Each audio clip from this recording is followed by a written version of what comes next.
वालेकुम, आप देख रहे हैं अपफ्रंट। मैं हूं जफीर गनी। आज का अपफ्रंट कराची के नाम, कराची का मुकदमा। वो कराची जो पाकिस्तान को पालता है, जो वफाक को 70% रेवन्यू जनरेट करके देता है, सूबे को तकरीबन 90% रेवन्यू जनरेट करके देता है, लेकिन उसके बावजूद वो कराची जो दुनिया का 10वां बड़ा शहर है, 5वां बड़ा शहर ये 2050 में बन जाएगा अक़वाम मुत्तहिदा की रिपोर्ट के मुताबिक। और दुनिया के कई ममालिक से बड़ा ये शहर ज़बो हाली का शिकार है, टूट फूट का शिकार है, टूटी फूटी सड़कें हैं, पानी का कोई सिस्टम नहीं है, इंफ्रास्ट्रक्चर तबाह।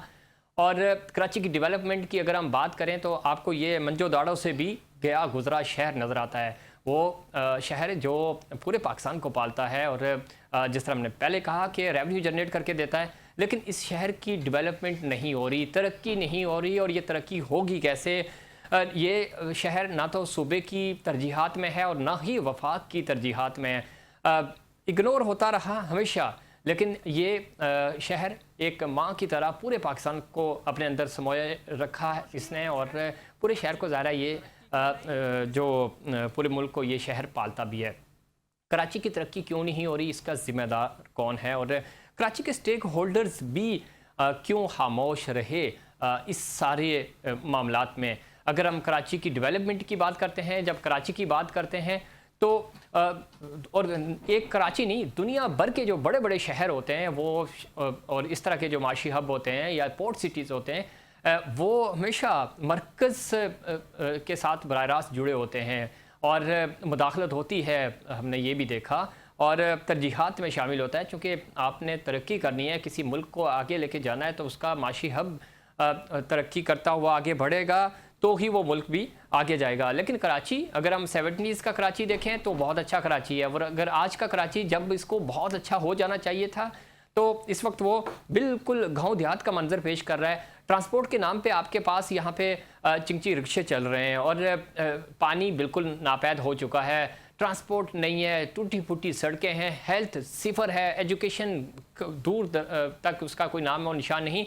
कल ही हमने कराची यूनिवर्सिटी, माफ़ कीजिएगा, उर्दू यूनिवर्सिटी के हवाले से प्रोग्राम किया कि वहाँ माली बहरान का शिकार है ये यूनिवर्सिटी। तो क्यों कराची तरजीहात में शामिल नहीं है? और दुनिया के बड़े बड़े शहर जो हैं उन पे फोकस किया जाता है, लेकिन कराची इग्नोर हो रहा है। और इसका ज़िम्मेदार कौन है? अब चूँकि बार बार कहा जा रहा है 28वीं आइनी तरमीम आ रही है और उस आइनी तरमीम में कराची वफाक के हवाले कर दिया जाएगा। इसके ऊपर सियासी जमातों के बड़े तहफ़्फ़ुज़ात हैं और कुछ जमातें ये चाह भी रही हैं कि कराची को वफाक के हवाले किया जाए। लेकिन इसके ऊपर जब 18वीं आइनी तरमीम आई थी और उसके बाद इख्तियारात सूबों के पास चले गए थे, 60% टैक्स जनरेट करके सूबे अपने पास लेके आ रहे हैं, वफाक कमज़ोर हो रहा है, सूबे मजबूत हो रहे हैं, लेकिन सूबे वो पैसा खर्च कहाँ कर रहे हैं ये समझ नहीं आ रहा है और ना कोई उनसे पूछ सकता है। ये वो इशू है जिसके ऊपर ये डिबेट शुरू हुई और अब मामला जो हैं वो इस तरफ जा रहे हैं कि शायद कराची जो है वो अब वफाक बराह रास्त मुदाखलत करेगा और ये वफाक के अंदर चला जाएगा। इस पर बात करेंगे। आज का हमने जो पैनलिस्ट हैं बड़े ज़बरदस्त, और वो कराची की सियासत पे, कराची की डेवलपमेंट पे और कराची की जो जियोग्राफी है उसके ऊपर बड़ी गहरी नज़र रखते हैं। ज्वाइन किया हमने जनाब फरहान चिश्ती साहब ने, MNA हैं, MQ पाकिस्तान की नुमाइंदगी कर रहे हैं। फरहान चिश्ती साहब खुश आमदीद कहते हैं आपको शो में। कुछ ही देर में हमें तैमूर तालपुर साहब ज्वाइन करेंगे, सीनियर रहनुमा हैं और सूबाई वज़ीर हैं, पाकिस्तान पीपल्स पार्टी की नुमाइंदगी करेंगे। और जमात इस्लामी से हमें नजीब अयूबी साहब ज्वाइन करेंगे। अली सरवर, कराची की सियासत की जब हम बात करते हैं, डेवलपमेंट की बात करते हैं, बड़े वोकल हैं, उसके ऊपर बात करते हैं, सीनियर एंकर पर्सन हैं, तजियाकार हैं, वो भी हमें ज्वाइन करेंगे। और सैयद फैसल हुसैन सीनियर सहाफ़ी हैं, एंकर पर्सन हैं, तजियाकार हैं, वो भी हमें ज्वाइन करेंगे। और कराची का मुकदमा हम उनके सामने भी रखेंगे, वो खुलकर बात करते हैं कराची के हवाले से। फरहान चिश्ती साहब, गुफ्तगू का आगाज़ आपसे करते हैं। किस तरह देख रहे हैं कराची, जो कि आज हमें कराची की डेवलपमेंट और कराची जिस तरह UAE, मैंने इंट्रो में भी कहा कि कराची कई बड़े मुल्कों से बड़ा शहर है ये, लेकिन जब हम डेवलपमेंट की बात करते हैं, कम्युनिकेशन की बात करते हैं, रोड्स की बात करते हैं, और शायद गांव देहात भी बहुत बेहतर होंगे इस कराची से, ये तबाह हो गया है, बर्बाद हो गया है। और उसके बावजूद इस ज़ख्मी कराची फिर भी पूरे मुल्क को पाल रहा है। क्या कहेंगे आप? बिस्मिल्लाहिर्रहमानिर्रहीम। बिल्कुल, अपने इंटरव्यू में आपने हर चीज़ ही क्लियर कर दी और बिल्कुल ऐसा ही है। देखिए, बदकिस्मती कराची के साथ कुछ ऐसी रही। देखिए, जो शहर हमेशा ये असूल है, जो भी शहर आपका इकोनॉमिकल हब होता है, उसको स्पेशल ट्रीट किया जाता है। इसलिए उसी ने ही आपकी मुल्क की मशीनरी को चलाना है, इकोनॉमी की एक्टिविटी को जिस तरह बढ़ाना इसको भी है। स्पेशल ट्रीट किया जा रहा है, लेकिन इसको स्पेशल चाइल्ड वाला स्पेशल ट्रीट किया जा रहा है। प्रॉब्लम ये है, नियतों का फुकदान है। बिल्कुल आपकी बिल्कुल बिल्कुल बात बजा है। इतना स्पेशल कर दिया कि स्पेशल चाइल्ड कर दिया। लेकिन नहीं, बड़ी पोटेंशियल है इस शहर में, कितना भी कुछ हो जाए। ये आप देखें, इतने जख्मी कराची को अभी भी आप देखें 60% रेवेन्यू कराची दे रहा है पूरे पाकिस्तान का। इतने जख्मी हालात में अगर ये चीज इंफ्रास्ट्रक्चर अच्छा हो जाए, लॉ एंड ऑर्डर अच्छा मामला हो जाए, तो मैं बता रहा हूँ आपको, आईएमएफ में कहीं जाने की जरूरत नहीं पड़ेगी। सिंध हुकूमत को एनएफसी के उसमें 2,500 अरब रुपए दिए गए। कहाँ गए कुछ पता नहीं है। इंफ्रास्ट्रक्चर तबाह हुआ है। इवन इतने दयानतदार हैं कि पूरे सिंध का ही हालत खराब कर दिया, और कराची की तो बिलखुसूस इन्होंने तबाही में जो है तो ना, बड़ी इसमें जिस ईमानदारी तरह एक दिखाई बात है। है, ज़रा आप जिस सेक्टर से ताल्लुक़ रखते हैं, जब हम हेल्थ की बात करते हैं, आप अगर अपना इदारा इतना अच्छा मैनेज कर सकते हैं, तो इसका मतलब है इसी तरह बहुत सारे इंडस्ट्रियलिस्ट हैं यहाँ कराची में, वो अपनी अपनी चीज़ें बहुत अच्छी मैनेज कर रहे हैं। तो क्या वजह है कि कराची के वो लोग जो पढ़े लिखे हैं, वो लोग जो इंटेलेक्चुअल्स हैं, और ये वो कराची है जो इंटेलेक्चुअल्स पैदा करता था, जो सहाफ़ी पैदा करता था, जो जजेस पैदा करता था, ब्यूरोक्रेट्स पैदा करता था, इंटेलेक्चुअल्स पैदा करता था। तो ऐसा तो नहीं है कि वो इस तरह के लोगों का आना या इस तरह का ब्रेन बंद हो गया। इश्यूज कहाँ आ रहे हैं कि इंतजामी तौर पे कोई प्रॉब्लम्स आ रही हैं कि क्यों सुबह मैनेज नहीं हो रहा, और फिर ना सुबह मैनेज हो रहा है ना शहर मैनेज हो रहा है। देखिए, मैंने आपको शुरू में बताया था ना, ये नियतों का फुकदान है। जब आपकी प्रायोरिटी कुछ और हो जाए, जब प्रायोरिटी कुछ और हो जाए, जब आप अपना बिजनेस करते हैं ना, तो जी। आपकी प्रायोरिटी आपका बिजनेस होता है। मैं बिजनेस कर रहा हूँ हेल्थ में, मेरे और भी बिजनेस हैं, तो क्या है, मेरी प्रायोरिटी मेरा बिजनेस होता है, मेरी क्वालिटी होती है। मुझे पता होता है कि मैं प्रोडक्ट अच्छी दूंगा तो मेरा माल बिकेगा। ऐसा ही है बिल्कुल। ना। जब आपकी प्रायोरिटी कुछ और हो और आप एज अ मैनेजर लगे हुए हो, आप बोले भाई लूट मार करना है, तो फिर तो फैक्ट्री कंपनियां जहाँ पूरे पूरे एम्पायर तबाह हो जाते हैं। तो एज अ ये है फुकदान प्राइवेट में और गवर्नमेंट। अब उनके जहनों में ये है कि भाई कराची तो कहते हैं ना कि बस लूट का माल है, तबाह कर दो। भाई आप कराची को तबाह नहीं कर रहे हैं, आप अपने आप को तबाह कर रहे हैं, आप पाकिस्तान ऐसे को ही तबाह कर मुल्क रहे हैं। माशी हब है चिश्ती साहब, और उसको अगर आप इस तरह तबाह करेंगे, और इस तबाही में भी जिस तरह स्टार्ट में आपने भी फरमाया, उसके बावजूद ये कराची अर्न करके दे रहा है, चूंकि पोटेंशियल बहुत ज़्यादा है। लेकिन इसको निखारा जाए, इसके ऊपर काम किया जाए, तो यही पोटेंशियल आपका 10x हो जाएगा और उससे फ़ायदा उठाया जा सकता है। मैं आपकी तरफ आऊँगा। मैं अली सरवर साहब ने भी ज्वाइन किया है, सीनियर सहाफ़ी पर्सन है, और कराची की जब हम बात करते हैं, कराची की डेवलपमेंट की बात करते हैं, कराची की सियासत की बात करते हैं, तो उसके ऊपर बहुत अच्छा लिखते भी हैं, बोलते भी हैं। अली सरवर साहब, खुशामदीद कहते हैं आपको शो में। जी बहुत शुक्रिया। किस तरह देखते हैं, एक बार फिर ये डिबेट हो रही है, कराची को बराह रास्त वफाक देखेगा, और अगर हम बड़े शहरों की बात करें तो मरकज़ लुक आफ्टर करता है, चूँकि स्पेशल ट्रीट करना होता है। आपसे पहले फ्रांसीसी साहब से भी गुफ्तगू हो रही थी। अब क्या इश्यूज़ हैं? कराची चूँकि गांव देहात का मंजर पेश कर रहा है, खंदराट का मंजर पेश कर रहा है, डेवलपमेंट तो हो नहीं रही, और तमाम ही पॉलिटिकल स्टेक होल्डर्स फेल हुए हैं। अब जबकि ये 28वीं आईनी तरमीम आ रही है, उसके अंदर कहा यह जा रहा है कि ये शहर जो है वो वफाक के हवाले कर दिया जाएगा। आप किस तरह देखते हैं, चूँकि आप इसके कराची के हवाले से थ्रू आउट आपके व्लॉग्स हों या अपने प्रोग्राम्स हों, आप इसके ऊपर खुलकर बात भी करते हैं। जी बिल्कुल ज़फीर, मसला ये है कि 28वीं तरमीम आ रही है, इससे पहले 26वीं 27वीं भी आई, और एनकेएम दावा करती रही कि उनका जो मुतालबा है 148 को शामिल किया जाएगा, वो नहीं शामिल किया गया। अब 28वीं से उम्मीद लगाए बैठे हैं एनकेएम वाले जी। और आज ही माशाल्लाह वज़ीर-ए-आज़म से मुलाकात भी हुई है और 25 अरब की उन्होंने बात भी कर दी है, तो उससे अंदाजा होता है कि माशाल्लाह कितने सीरियस हैं। लेकिन मसला ये है कि वफाक के हवाले क्यों किया जाए। असल बात तो ये है ना कि वफाक के हवाले क्यों किया जाए। भाई इसलिए वफाक के हवाले कर दिया जाए कि 148 जैसे आर्टिकल्स को आप शामिल नहीं कर रहे, जो कहते हैं कि सूबाई हुकूमतों को पाबंद करता है 148 कि वो मकामी हुकूमतों को इख्तियारात मुंतकिल करे ताकि निचली सतह तक जो है अवामी मसाइल हल हो सके। इसको जब जाहिर है, अब यहाँ पीपल्स पार्टी हो, जमात इस्लामी वाले हों या एमकेएम भी आ जाए, इस सिस्टम के तहत तो कराची में काम जाहिर लोग नहीं कर सकते, क्योंकि शहरों के जो मसाइल हैं वो इसलिए हल नहीं होते क्योंकि इख्तियारात सूबाई हुकूमत के पास होते हैं, जबकि बल्दियाती इदारे जो है वो कमजोर होते हैं।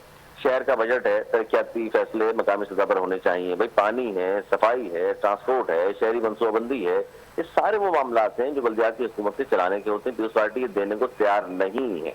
अब एमकेएम ये मुतालबा अगर कर रही है तो बुरा लग रहा है लोगों को। भाई एमकेएम के अलावा दीगर लोग भी तो यहाँ रहते हैं जो एमकेएम से इनका ताल्लुक नहीं है, वो भी इसलिए कह रहे हैं कि पीपल्स पार्टी को आपने देख लिया। 18 साल हो गए पीपल्स पार्टी को सूबाई हुकूमत करते हुए, पहली बार मेयर उनका आया है जिनका बड़ा ख्वाब था ये बगल सईद गनी साहब के कि हमारा भी कभी मेयर होगा कराची में, चले आ गया तो उसने डिलीवर नहीं किया, हालांकि पढ़ा लिखा आदमी है, और डिलीवर न करने से पता ही चल गया कि भाई पीपल्स पार्टी के पास सलाहियत ही मौजूद नहीं है। वरना लगता यह था कि भाई पूरा सूबा नहीं चला सकते, शायद शहर चला लेंगे। साबित ये हुआ कि जी इसके भी अहल नहीं है। अच्छा, भाई एमकेएम वाले भी आ जाएं, पिछले बार तो भाग गए थे बल्दियाती इंतखाबात से, इस बार वो भी आ जाएं, इस सिस्टम के तहत वो भी कुछ नहीं कर सकते। जिसके बाद ये कुछ इंटेलेक्चुअल्स हैं जिन्होंने कहा कि भाई इससे फिर बेहतर यही है कि कराची को वफाक के जेर इंतजाम कर दिया जाए। जिसके बाद ये खबरें बाहर आना शुरू हुई कि 28वीं जो मजवजा आईनी तरमीम आ रही है, शायद उससे कराची और गवादर को जेर निगरानी कर दिया जाएगा वफाक के, क्योंकि फाइनेंशियल हब है तो फाइनेंशियल कैपिटल भी करार दिया जा सकता है, कराची को क्यों नहीं करार दिया जा सकता। अब मसला सिर्फ वही है कि पैसों का, कराची चलता है तो इसमें अली सर में जो मसला आ रहा है, आप भी कह रहे हैं कि शायद चीज़ें ठीक हो सकती थी या की जा सकती हैं, लेकिन इश्यूज कहाँ आ रहे हैं? पाकिस्तान पीपल्स पार्टी ज़रा सूबे में है और ये शहर भी उनके पास है, मेयर भी उनका है, तो और टैलेंट भी है। ये तो नहीं कि उनके पास पढ़े लिखे लोग या इंटेलेक्चुअल्स नहीं है, थिंक टैंक है और बड़ी जमात है। तो इश्यूज आप क्या समझते हैं कि कहाँ प्रॉब्लम्स आ रही हैं जो एड्रेस नहीं हो पा रही? प्रॉब्लम सिर्फ ये आ रही है कि बिल नहीं है। बिलावल भुट्टो ज़ाहिर से बाहर के पढ़े लिखे आदमी हैं, उनसे उम्मीदें थी लोगों को कि जनाब वो इसमें जरूर मुदाखलत करेंगे और कहेंगे कि कराची में काम क्यों नहीं कर रहे, पहली बार मेयर आ गया है, जैसे भी आ गया चले काम करना चाहिए, वो भी नहीं पूछ रहे इन्हें। तो मादर कदर आजाद इस वक्त माहौल चल रहा है, इसीलिए लोगों ने कहा कि जनाब कराची चूंकि माशी हब है, कराची से सारा रेवेन्यू इकट्ठा होता है 65-70%, इसको चलने दें भाई। तो इसलिए अच्छा ये बात नहीं है, बहुत सारे लोग ये बात करते हैं कि कराची में अगर काम नहीं करी पाकिस्तान पीपल्स पार्टी तो वफाक के हवाले कर दें, तो बाकी शहरों में कौन सा काम करी, लाड़काना, सक्कर, शाहपुर में कौन सा काम करती है। भाई ठीक है, लेकिन वहाँ इंडस्ट्रियल नहीं है ना, वहाँ पर रेवेन्यू नहीं इकट्ठा होता। ये शहर है वाहिद शहर पाकिस्तान का जिसकी वजह से पाकिस्तान चल रहा होता है, तो इसको स्पेशल ट्रीटमेंट की जरूरत है। अब एमकेएम भी इस माहौल में अगर जीत करके आ जाए, वैसे तो उम्मीद नहीं उनकी, लेकिन वो भी काम नहीं कर सकेंगे। तो अली सर साहब Pakistan Peoples Party special treat करने को तैयार है, तो उनकी इस पे आप लाइन पर हैं। तैमूर तालपुर साहब ने भी हमें ज्वाइन किया है, तो जरा उनका पॉइंट ऑफ व्यू भी शामिल करते हैं। तालपुर साहब खुश आमदीद कहते हैं आपको शो में, बशर के आपने वक्त दिया। फरहान चिश्ती साहब हमारे साथ मौजूद हैं और Ali Sarwar senior rank person Chishti साहब एमकेएम की नुमाइंदगी कर रहे हैं। किस तरह देखते हैं, बार बार ये डिमांड की जा रही है कि, और अब 28वीं आईनी तरमीम में मुबैना तौर पे कहा यह जा रहा है कि ये शायद गवादर और कराची वफाक के हवाले हो जाएं। आप किस तरह देखते हैं, आपका क्या पॉलिसी स्टेटमेंट है इसके ऊपर? और दूसरा ये कि क्यों कराची डेवलप नहीं हो रहा, और जिस तरह अली सरवर भी फरमा रहे थे कि सिर्फ कराची की बात नहीं कर रहे हम, पूरे सिंध के बाकी शहरों की भी अगर हम बात करें तो वो भी कोई मॉडल सिटी के तौर पे नहीं पेश कर सकी पाकिस्तान पीपल्स पार्टी पिछले मुसलसल 2008 से इक़्तिदार में होने के बावजूद। जनाब तालपुर साहब। बिस्मिल्लाहिर्रहमानिर्रहीम, बहुत बहुत शुक्रिया। मेरे ख्याल से अगर आज वोट मिल रहे हैं तो पाकिस्तान पीपल्स पार्टी को मिल रहे हैं। अगर ज़्यादा से ज़्यादा नेशनल असेंबली या प्रोविंशियल असेंबली की सीटें हैं तो पाकिस्तान पीपल्स पार्टी की हैं। कुछ चंद सीटें एमकेएम ज़रूर लेके आई है, पर वो कैसे लेके आई है उसमें मैं डिस्कशन करना पसंद नहीं करूँगा, पर आप और मैं और जो आपके व्यूज़ हैं वो सारे समझते हैं कैसे सीटें आई हैं। जो मेयर कराची है वो आज पाकिस्तान पीपल्स पार्टी का एक जाला है। वो अपने पसंद से वोट देते हैं कराची वाले, और जिनको पसंद करते हैं उनको लाते हैं कराची वाले। आप कह रहे हैं कि कराची में क्यों कुछ नहीं हो रहा, तो क्या ये जो अंडर पासेस कराची में बने हैं, जो ओवरहेड ब्रिजेस बनी है, ये किसने बनाई है? पाकिस्तान पीपल्स पार्टी ने बनाई है ना। आज पूरे पाकिस्तान में बेहतरीन तरीन जो हेल्थ केयर है वो कहाँ पर है? वो कराची में है, सिंध के सूबे में है, ये पूरा पाकिस्तान मानता है। आपका शाहराह भुट्टो किसने बनाया है, जो कि एक बहुत बड़ी अचीवमेंट है। तो आप अगर कराची की चीजें गिनाने में आएंगे तो मैं आपका पूरे शो का टाइम मेरे ख्याल से उसी में कंज्यूम कर लूंगा, पर हम अल्हम्दुलिल्लाह काम कर रहे हैं और उस काम करने का रिजल्ट हमें ये मिल रहा है कि लोग हमें पसंद करते हैं, वोट करते हैं। हाँ, एवरीथिंग इज नॉट 100% परफेक्ट। हमने कोई कराची को पेरिस नहीं बना दिया, बेशक वो बात बिल्कुल आपकी सही है, पर जो काम है वो काम हो रहा है, सिंसियरिटी के साथ हो रहा है। आपके रोड रस्तों में जहाँ मसला होता है हम बनाते हैं। आप जहाँ की भी किसी भी शहर की बात करें, कराची के किसी टाउन की बात करें, आपको कोई ऐसा टाउन, कोई ऐसा यूनियन काउंसिल नहीं मिलेगी जहाँ पे हमारा काम ना चल रहा हो एट द मोमेंट। तो खैर जाहिर बात है, अब हर कोई खुश नहीं हो सकता। कोशिश की जा सकती है, कोशिश पूरी चल रही है, कोशिश जारी है, और उसी बुनियाद पर बिल्कुल ठीक कह रहे हैं तैमूर तालपुर साहब। आपसे पहले चूंकि थोड़ा सा आपने लेट ज्वाइन किया तो यही गुफ्तगू हो रही थी। फरहान चिश्ती साहब भी कह रहे थे कि जैसे वो अपना हेल्थ सेक्टर ज़रा और बाकी बिजनेस भी चला रहे हैं, बहुत अच्छी चीज़ें चल रही होती हैं। इसी तरह पाकिस्तान पीपल्स पार्टी के वो दोस्त जो अपना अपना बिजनेस चला रहे हैं, बहुत अच्छा चला रहे हैं, लेकिन जब वो हुकूमत में होने के बावजूद सूबे को सर्व कर रहे हैं तो वहाँ पे उस तरह की क्वालिटीज़ नज़र नहीं आ रही। तो कहा यह जा रहा है कि शायद नीयत का फुकदान है या शायद रिसोर्सेज ऐसे नहीं है। तो इस पर मैं चाहूँगा आप कमेंट करें। और दूसरा ये कि जो बात आप कर रहे हैं, शाहराह भुट्टो और NICVT दो ऐसे बड़े प्रोजेक्ट्स हैं, मेगा प्रोजेक्ट्स आप कह सकते हैं, कि जिनकी तारीफ़ करनी चाहिए और करते हैं हम। बाकी जो आप बात कर रहे हैं, डेवलपमेंट्स के काम हो रहे हैं शहर में, मॉडल्स कोई यूनियन काउंसिल नहीं पेश कर सकते, आप कोई छोटा शहर भी नहीं पेश कर सकते कि ये वो मॉडल है जो हमने पिछले 2008 से लेकर आज 26 में हम बैठे हैं, तो ये हमने वो काम किया है। तो इस तरह का कोई मॉडल क्यों नहीं पेश कर रहे? फिर हम फरहान चिश्ती साहब का पॉइंट ऑफ व्यू भी शामिल करेंगे। तैमूर साहब, आपको मैं वेलकम करता हूँ, आएँ। आपको हम उमरकोट घुमाते हैं, उमरकोट में कहाँ रास्ते थे और कहाँ नहीं थे, और आज क्या रास्ते बन गए हैं, क्या आर्टरीज बन गई है जो सारे बाकी डिस्ट्रिक्ट हेडक्वार्टर्स में आपको ज्वाइन करते हैं। आए आपको दिखाऊं, आए थरपारकर आए। अगर आप बाकियों की बात करें, थरपारकर आए, वहाँ के आपको रोड रास्ते दिखाऊं। आपके कराची के रोडों से बहुत बेहतर हैं। मीरपुर खास आए, आपको मैं घुमाऊं वहाँ पे। आप हर कोई की बात करें, एक ऐसा प्रोजेक्ट जो कोई मान नहीं सकता था कि सिंध हुकूमत कर सकेगी, आज फ्लरिश कर रहा है। आज पूरे पाकिस्तान को थर का कोयला जो है वो बिजली सप्लाई कर रहा है। तो ये बातों में मेरे से आप मुकाबला नहीं कर सकते, ना आप काम में पीपल्स पार्टी के साथ मुकाबला कर सकते हैं। अगर ये काम पीपल्स पार्टी वाला MQM ने या दूसरी जमातों ने किया होता तो आज शायद वो वोट ले रहे होते और वोटों पे जीत के आ रहे होते, किसी के मजबूर ना होते। तो मैं ये नहीं कहता कि कोई हम 100% हमने पूरा A क्लास पूरा पाकिस्तान को बना दिया है, सिंध को बना दिया, पर अल्हम्दुलिल्लाह काम हो रहे हैं, लोग सेटिस्फाइड हैं। कहीं सुस्ती में काम डिले होता है 4 दिन, कहीं जल्दी होता है, पर इसी तरह पूरी दुनिया में जिस तरह काम चलता है वैसे ही सिंध के सूबे में चल रहा है। ठीक है फरहान चिश्ती साहब, गुफ्तगू आप सुन रहे हैं, वो कह रहे हैं कि बातों से तो काम नहीं चलेगा ना। अगर हम सर्व ना कर रहे होते सूबे को तो हमें मुसलसल इस तरह वोट ना पड़ते, और पिछले हर 5 साल के बाद वोट और सीटों की तादाद बढ़ती जा रही है। तो ये कामयाबी की ज़ाहिर जमहूरियत में तो यही होता है ना कि 5 साल के बाद इलेक्शन होंगे तो पता चल जाएगा कि भाई कौन किसको। तो तालपुर साहब ये बात तो बिल्कुल ठीक कह रहे हैं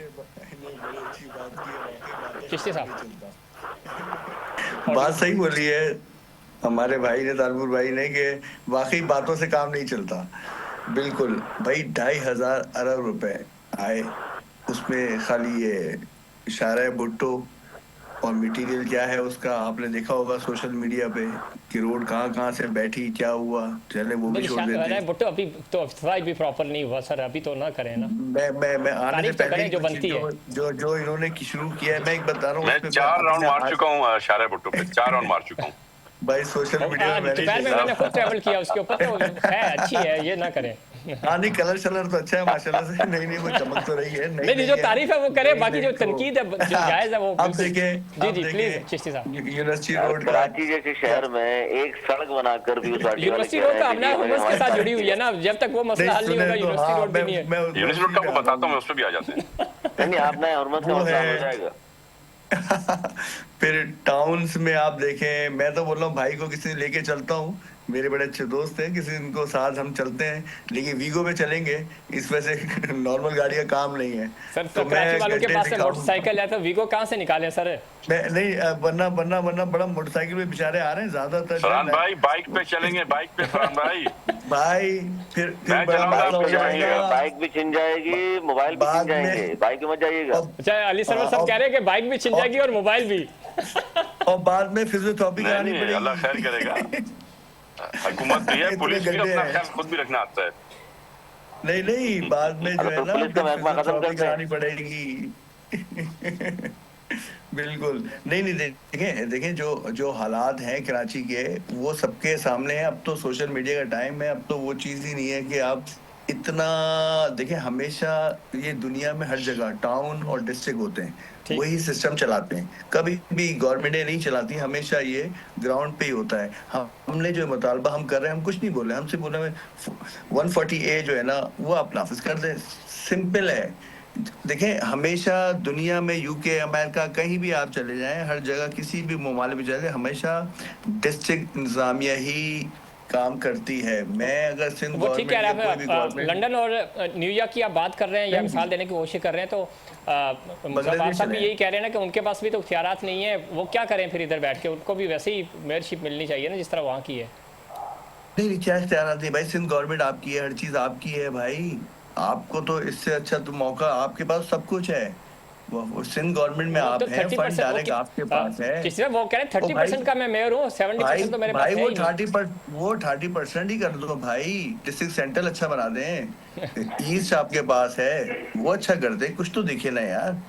बुरे हालात हुए में इसमें कोई, मैं उसको वो नहीं कर सकता। देखिए, बोलने को तो हम 10 चीजें कर सकते हैं, इतना बड़ा शहर है, इतना फंड आता है, उस पर अगर मैं 4 चीजें गिनवा दूं तो वो नहीं, आप नहीं मुतमईन कर सकते यार, आप नई चीजें नहीं कर सकते। तो हेल्थ का ऐसा क्या निज़ाम, क्या इकदाम होने चाहिए जिस हिसाब हम भी यही चाह रहे हैं ना कि चले देखिए मतलब देखिए इंतजाम होना चाहिए। 140A जब तक नहीं करेंगे आप, ठीक। उसको प्रॉपर फंड जो है डिस्ट्रिक्ट में नहीं आएगा, टाउन में नहीं आएगा, चीजें नहीं होंगी।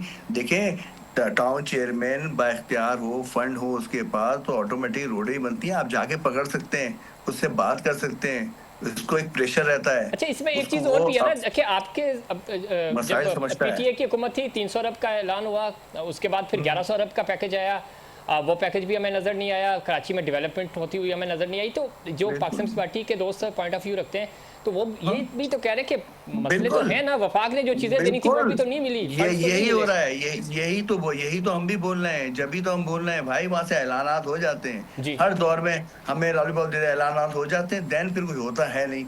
जब भी हमने 140A की हम बात ठीक। क्यों करते हैं भाई, इसीलिए करते हैं कि भाई नहीं, हमें खैरात ये लॉलीपॉप ना दें, आप सीधा सीधा आए, 40A भी जो कानून कहता है, दुनिया का सिस्टम है, टेस्ट सिस्टम है, वो लागू कर दें, चीजें अच्छी हैं वही कि मसाइल डायरेक्ट का हल फंड होता है। अली आएगा। सरफ साहब, आप बस दोनों चूंकि पाकिस्तान पीपल्स पार्टी का मौक़िफ़ भी आ गया और एमक्यूएम का भी, आप समझते हैं कि 140 ही इसका हल है? और साथ ही साथ ज़रा ऐलानात तो होते रहे हैं, फंड्स इस तरह लगे नहीं हैं इस शहर पे, और आए भी हैं तो कोई करप्शन की नज़र हो गए हैं, कोई एहतसाब नहीं हो रहा। आप किस तरह देखते हैं इसको?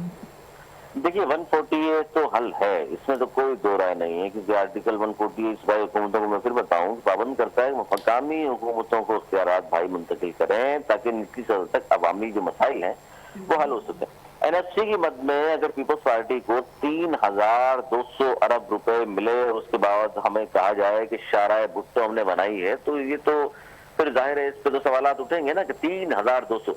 एक बात सुनिए कि मुस्तफा कमाल साहब के दौर में आप तनकीद करें बेशक, लेकिन तारीफ इसलिए बनती है कि सब कहते हैं कि 300 अरब रुपए में कराची बना दिया उस शख्स ने। 300 अरब लगेगा तो कराची बन जाएगा, मुस्तफा कमाल ने दिखा दिया। अब 3200 अरब रुपए पूरे सिंध में लगे होते, या बता दें में कहाँ लगे हैं, तो आज पूरा सिंध माशाल्लाह, जिसके शर्मिला फारूकी साहब फरमाती है, मुझे लगता है मैं पेरिस में रह रही हूँ, कराची में नहीं, और नजमीत साहब फरमा रहे थे स्विट्जरलैंड में, मुझे लगता है मैं स्विट्जरलैंड में रह रहा हूँ। इन दोनों ने मेरा ख्याल ना पेरिस देखा ना स्विट्जरलैंड देखा, वरना कराची अगर जिन्होंने देखा हो नहीं, शर्मिला फारूकी साहब ने तो देखा है, ये तो ना क्या है अली? तो देखा हो तो सर मेरे ख्याल 1900 पता नहीं कब की बात कर रही हूँ, 12वीं सदी का पेरिस देखा होगा। शर्मिला फारूकी साहब का पासपोर्ट चेक करें, आपको पूरी दुनिया के सारे मुल्कों पे स्टैंप मिलेगा। सर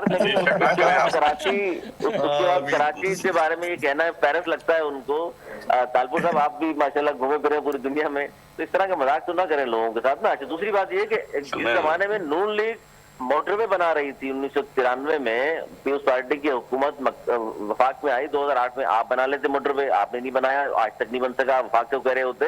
अच्छा, कराची के लिए फंड्स के लिए एमक्यूएम या पीटीआई या दीगर जमातें क्यों कहें भाई? आप भी कहें ना, आपने कब जोर दिया है वफाक पर? आज बजट से पहले अगर आप ये कहते हैं शहबाज शरीफ को कि भाई हमें अलग से कराची के लिए फंड चाहिए, उसे क्या मजाल नहीं देगा? बजट पास कराना है आपसे, आपके बगैर हुकूमत चलेगी नहीं। फौरन मिल जाएगा बजट, क्यों नहीं मिलेगा कराची के लिए? ठीक, MK अली मैं वालों को पूछता हूँ मिल रहा है, तैमूर साहब मिलेगा, से, तैमूर साहब मिल रहा है। प्लीज इसमें MK ऐड ऑन वाले कर दें। देखें ना, बजट से पहले MKM ने माशाल्लाह 25 अरब ले लिए ना, देखें आप भी ले सकते हैं। अच्छा ले लिए MKM, अच्छा मैं तो पता ही चला जी। तैमूर तालपुर साहब, अली सरवर साहब कह रहे हैं कि आपके पास तो एक है ना प्रेशर, आप बिल्ड कर सकते हैं और ज़्यादा इस पोजीशन में भी हैं, तो मनवाएं कराची के वाले से मुतालबात वफाक से। देखिए जी, MKM ने तो पहले भी 300 अरब लिए थे, फिर पता नहीं कितने 100 अरब लिए थे, पर आया तो कुछ नहीं, मिला तो कुछ भी नहीं। हम आज यहाँ पर बैठे हैं, कोalition में हैं, नून लीग की सपोर्ट कर रहे हैं, पर वो खुशी से तो नहीं कर रहे ना, हमारी मजबूरी है, हमें पाकिस्तान को देखना है, हमें पाकिस्तान के फ्यूचर को देखना है, हमें इसकी इकोनॉमिक और पॉलिटिकल स्टेबिलिटी को देखना है। उस मजबूरी में हम नून लीग को सपोर्ट कर रहे हैं, और बहुत जगह पे हमारे मसले मसाइल आते हैं, हम अटकते हैं, पर जब हमारी बात पूरी होती है, जब हमारी बात पूरी होती है तो उसके बाद हम रिलैक्स कर जाते हैं कि भाई इसी सिस्टम को चलाना है, हमें वो काम तो नहीं करना ना जो अपना इमरान खान ने किया था, हमें पाकिस्तान गो के नारे तो नहीं लगाने, हमें एंटी एस्टैब्लिश नारे तो नहीं लगाने, हमें जो पाकिस्तान की एस्टैब्लिशमेंट उनके दफ्तरों पे हमले तो नहीं करने, PTI का दफ्तर तो हमने नहीं तोड़ना। तो लिहाजा हमारे पास यही काम है कि हम तरीके से इस मुल्क को चलाएं, इस मुल्क की बेहतरी की तरफ चलें। यस, जब कोई गलत बात होती है हम स्टैंड लेते हैं, लेते थे, लेते रहेंगे। ठीक है, तो फराज साहब मसला ये है कि वो पैसे कहाँ लगे जो फंड्स आपको मिले हैं, अभी अली सर सब भी कह रहे हैं, तो मुझे हाँ बिल्कुल वो मुस्तफा कमाल भाई के दौर में भाई मिला NFC था। के बाद PFC भी तो होता है, उसकी कितनी मीटिंग्स हो गई, क्या डिस्ट्रिक्ट वाइज पैसे दिए जाते हैं, नहीं दिए जाते, कितनी मीटिंग होती है इस हवाले से, ये भी नहीं बताएंगे तालपुर साहब? बिल्कुल बिल्कुल नहीं, सही पॉइंट आपने देखे।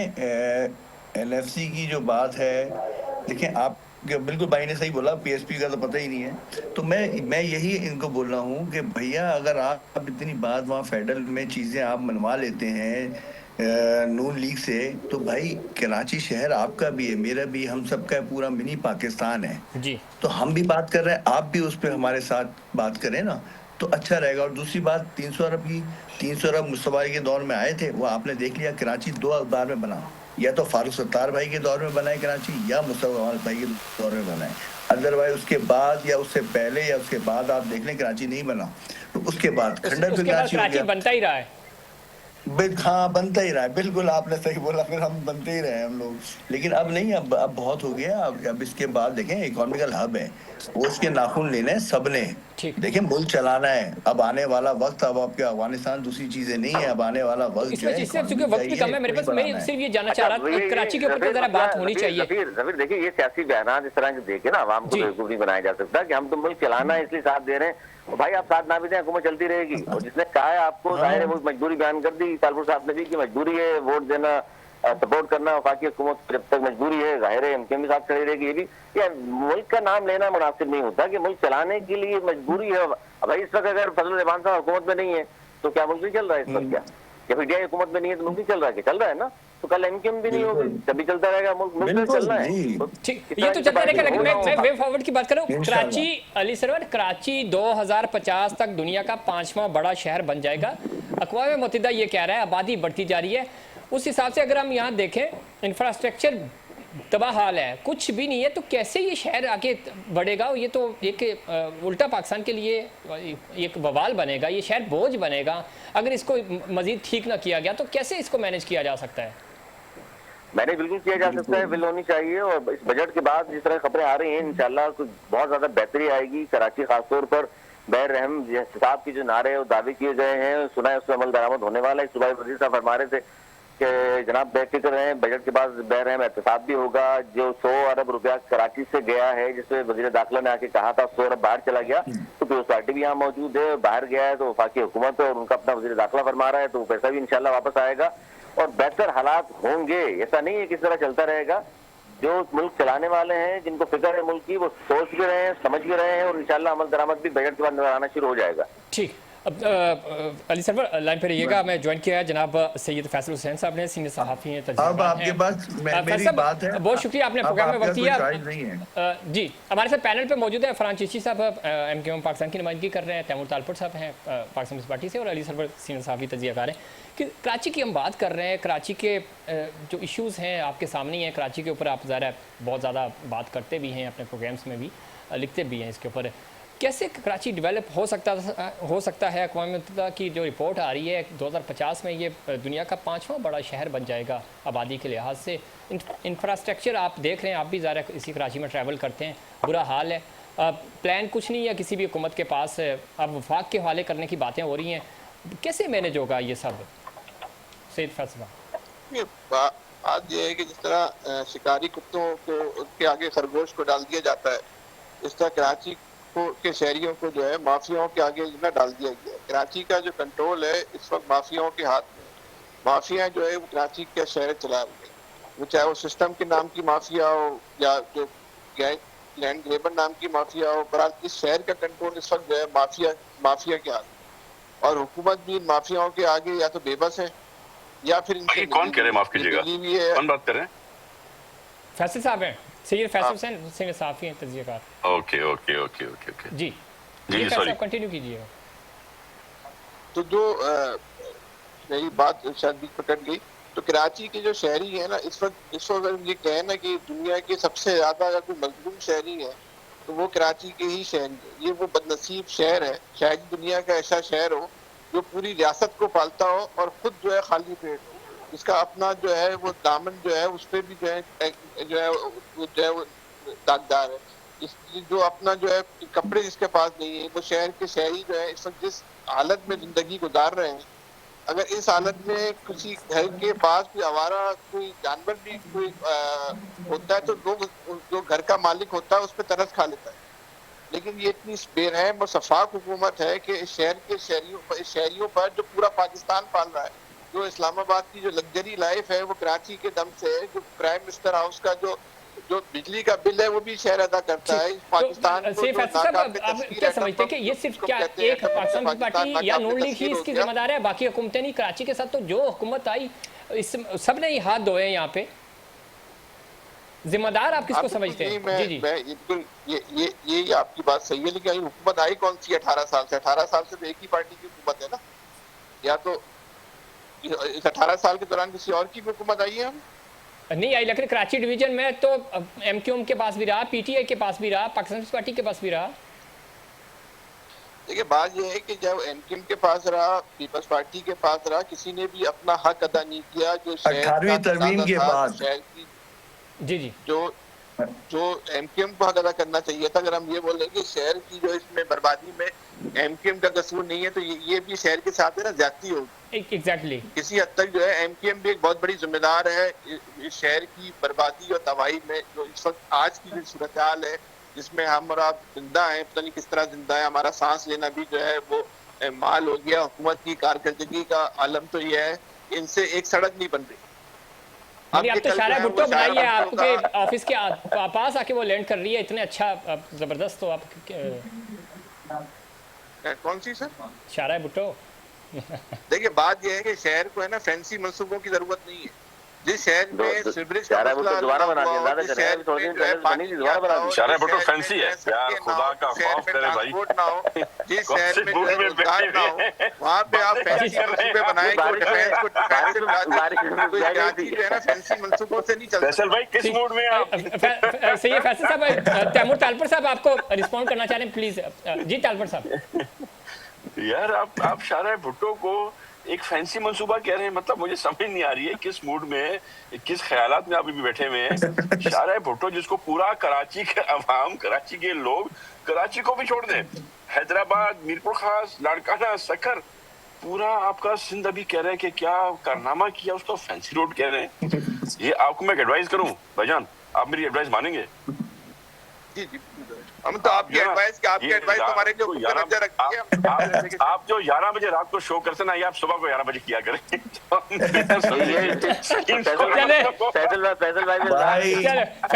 फैसल भाई वैसे किसी हैप्पी आवर में नहीं है, ऐसी बात नहीं है। फैसल भाई प्लीज, ये आपके सवाल आ रहे हैं, आपके पास जवाब नहीं, आपकी वजह से मेरी पूरी स्लॉट चेंज हो रही है।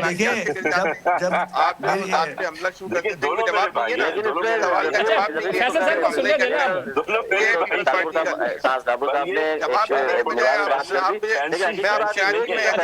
भाई कराची वालों को तो सुनने दे, कराची मजलूम कराची की आवाज हम बने। जी फैसल भाई प्लीज, फैसल भाई आप रिस्पॉन्ड करें।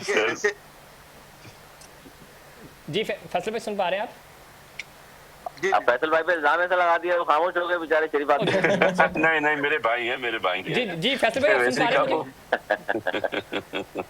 नहीं वैसे भी देखिए ना, मैं तो बात यह है कि जब से पिंकी गिरफ्तार हुई है ना, तो बहुत सारे लोगों को बड़े मसाइल पैदा हो गए ना, तो वो उनके दिन में और रात में एक जैसी हालत हुई है, तो वो मसला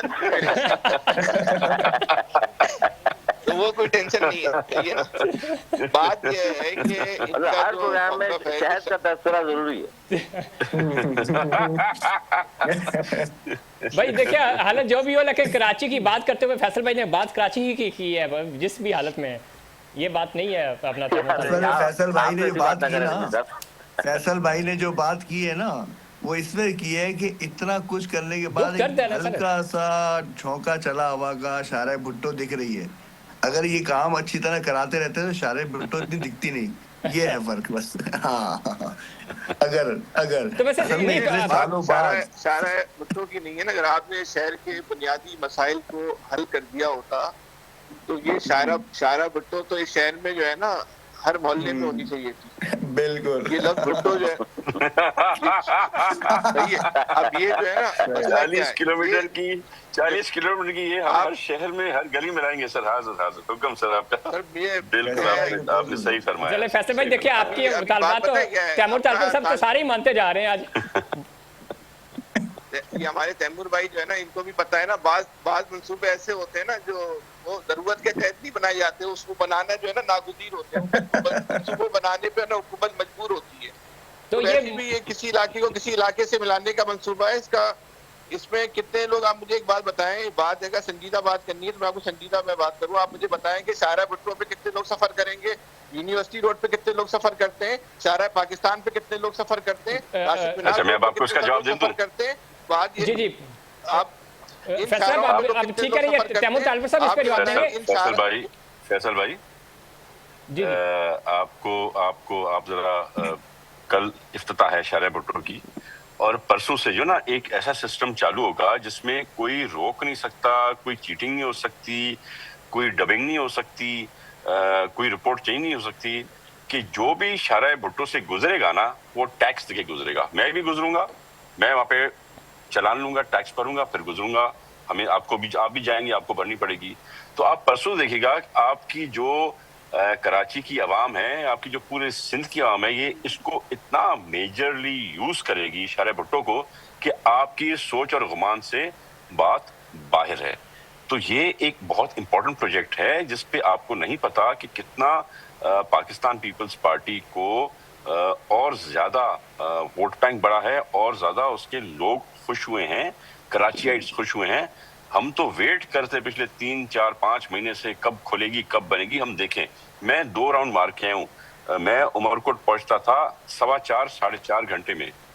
मेरा टाइमिंग जो है वो तकरीबन 40 मिनट्स, 35 to 40 मिनट्स कम हो गया है। वो रश जो आपकी थी उससे भी आप बच रहे हैं।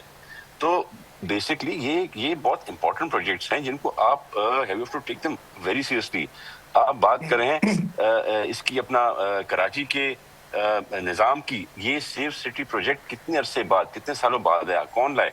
हम ही लाए ना। कैमरास हमने लगाए, उसके बाद जहाँ ये कैमरास लगे हैं वहाँ पे ट्रैफिक वायलेशन भी कम हुई है। शारा भुट्टो जिस तेजी से इस पे काम हुआ, जिस तरह की ये प्रोजेक्ट एग्जीक्यूट हुआ, ऐसे ही बाकी और उसके साथ साथ मैं आपको ये बता दूं, जो शिकायत मेरे भाई ने, जो फैसल भाई ने, यूनिवर्सिटी रोड का नाम आपने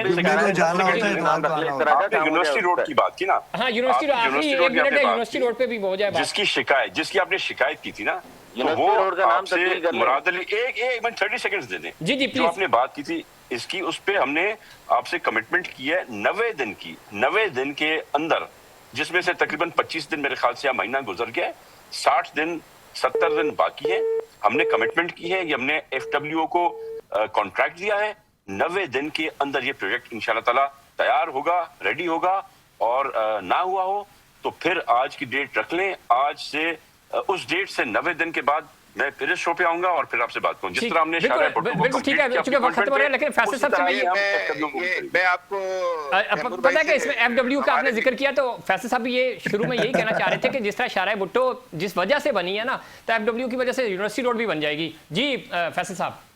नहीं, मैं तो दूसरी बात कहना चाह रहा हूँ। मैं ये कहना चाह रहा हूँ कि इस शहर के साथ इतने बड़े बड़े फ्रॉड हो रहे हैं, अभी शहर के लोगों को अंदाजा ही नहीं है।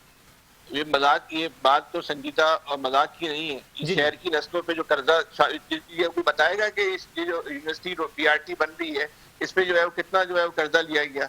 ये शहर में कचरा उठाने के लिए जो है ना, वो वर्ल्ड बैंक और एशियन डेवलपमेंट बैंक से जो है वो कर्जा लिया जा रहा है। आप ये, मैं तैमूर भाई काबिल एहतराम है, मैं इनसे बहुत ही एहतराम के साथ 2 सवाल पूछना चाहूंगा। ये यूनिवर्सिटी रोड जो बनी थी वो कितनी लागत से बनी थी? और दूसरी बात, ये जो रेड लाइन है बीआरटी, इस पे कितनी बसें चलेंगी? और ये बिल्कुल, मनसूबा टोटल कितनी इसमें कोई शक नहीं। मांगे? वक्त मेरे पास खत्म हो गया। जवाब कराची का जाया किया है। मुकदमा हम ये इंशाल्लाह पेश करते रहेंगे और अगले प्रोग्राम में सेम पैनल के साथ हाजिर होंगे, क्योंकि इंशाल्लाह। ये किसी एक प्रोग्राम में इतनी डिबेट हो नहीं सकती। ये था हमारा आज का प्रोग्राम। उम्मीद करता हूँ दूसरे प्रोग्राम की तरह आज का प्रोग्राम भी आपको पसंद आएगा। मुझे और आप फ्रंट की पूरी टीम को दीजिए इजाजत। अल्लाह ने के बाद।